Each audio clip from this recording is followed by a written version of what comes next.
work sort of in an isolation booth or with the other guys here.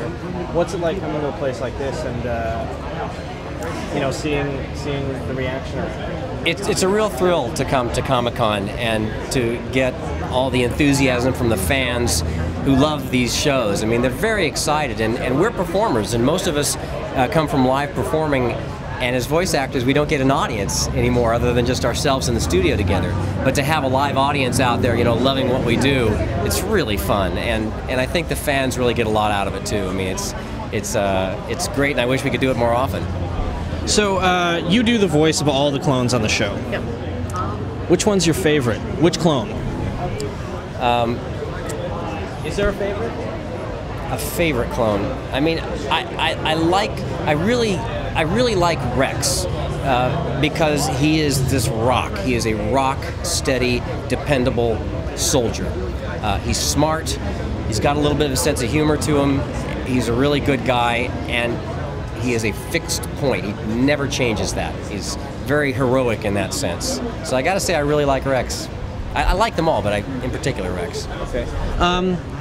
When you go through and you watch an episode like Rookies, it's all you just about. I mean, I can't even recall who else there might be in that episode. Maybe cameos from some of the other characters. But how hard? I mean, when you shoot episodes like that, or when you voice episodes like that, is it you alone, and how is that working when you're normally working with everybody else? The Rookies episode was very unique because there's a brief moment of a few others, but as you said, it's about 95% clones. And so, yes, it was just me in the studio recording each voice of each clone straight through to keep the voices and the characters distinct. Because that was the main thing we wanted, to make sure that those clones were all defined from each other. Because then you believe it. That was really key. Normally in a story where the whole cast is there together and we go through the whole script together. Occasionally we'll double back and do one clone straight through just to make them a little different, to make sure that we have that. But the Rookies episode, that was unique. I've never done or really seen anything quite like that. It was really a very interesting project. I think it came off really well. It did. It's one of my favorites. I'm very proud of it. I'm very, very proud of that episode, yeah. So aside from Rookies, what other episode stands out in your mind that was exceedingly fun or something? I got to think back, because we've recorded them so long ago, and I've seen each one once. I rarely have time to watch television with my family and everything.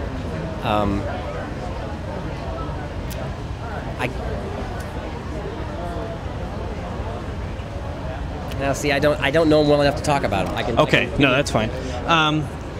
Coming into season 2, what are we allowed? What are you allowed to tell me about what we can expect from the clones and from the show?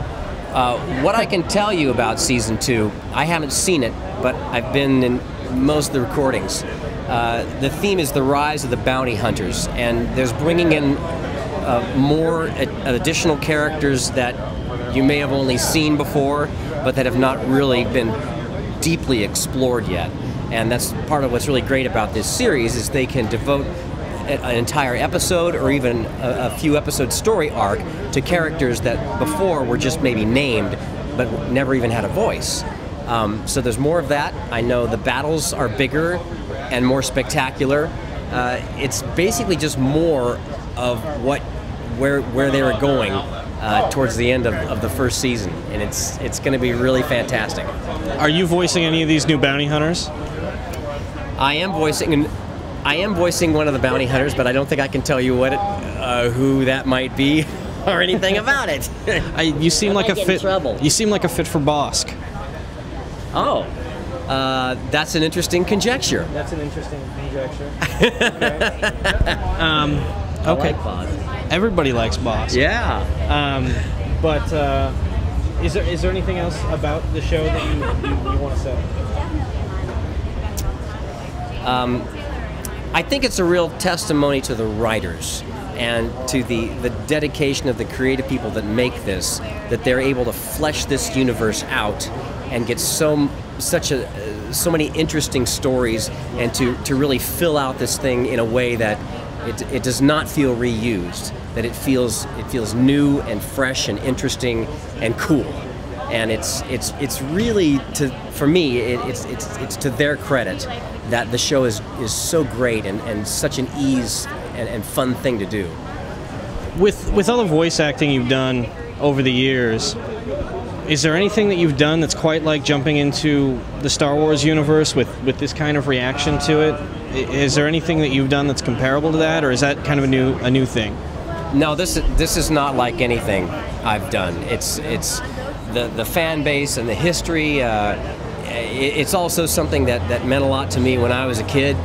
My mom and dad made me a fantastic Jawa costume after Episode 4 came out for Halloween, and so it was part of my life coming into this. That's not like any other thing that I've ever done, and it's the fan base and the interest worldwide is it's a whole nother level. It's really something else. So there's a personal connection for you. Yeah, there's a very definite personal connection to it. The summer after Star Wars was originally released, they re-released it because it made so much money, did so well. I was hired by my local movie theater in my hometown in Greeley, Colorado, to dress up in my Jawa costume, speak like a Jawa, do my Jawa sounds, and they paid me in movie credits, no money, which was better than money, and I could just watch Star Wars Episode 4 all day long. And it's the best job I ever had, maybe other than this, because I could just watch Star Wars all I wanted to. So yeah, I was into it. It's a very personal connection to it. So when you were younger doing that and watching Star Wars over and over, were you doing the voices from that movie too, even then? I was not at all focused on becoming a voice actor. I really liked performing, but actually I loved the special effects. And I drew creatures, creatures from the bar scene and other creatures that I liked. And I dreamed of sending my creature designs to George Lucas and becoming part of that end of it. But it turns out that my interest in that led me to something else, which is to voice acting and to working on shows like this and to other shows where a lot of shows I do creatures on too. So yeah, that's how that played out. As far as the creatures on the show, do they just call you up and say, "Hey, we've got this Rancor that needs some snarling"? Is that mostly all you, or? In Star Wars, the Clone Wars series, most of the creatures are not me. Okay. There are a few that are, but mostly those are libraried and engineered. There are a few that I'm doing in Season 2 that are coming up, but for the most part not. But in a series like Avatar, for instance, which Dave Filoni directed the first season of it, I believe, I'm all the creatures in that, in the Nickelodeon Last Airbender series. I'm all the creatures in that, which is great fun. I love doing animals and creatures in addition to just regular, more straight-ahead voice acting. Can you tell us any of the creatures that you voiced in Season 2? I don't think I can talk about it. They've got you guys under really tight NDAs, don't they? See, if I talk about it too much, you'll see a little laser pointer just focus here on my forehead, and then I'm out. They couldn't replace you. There's an assassin on the roof, I think. I can go. How's it going? I'm not saying anything.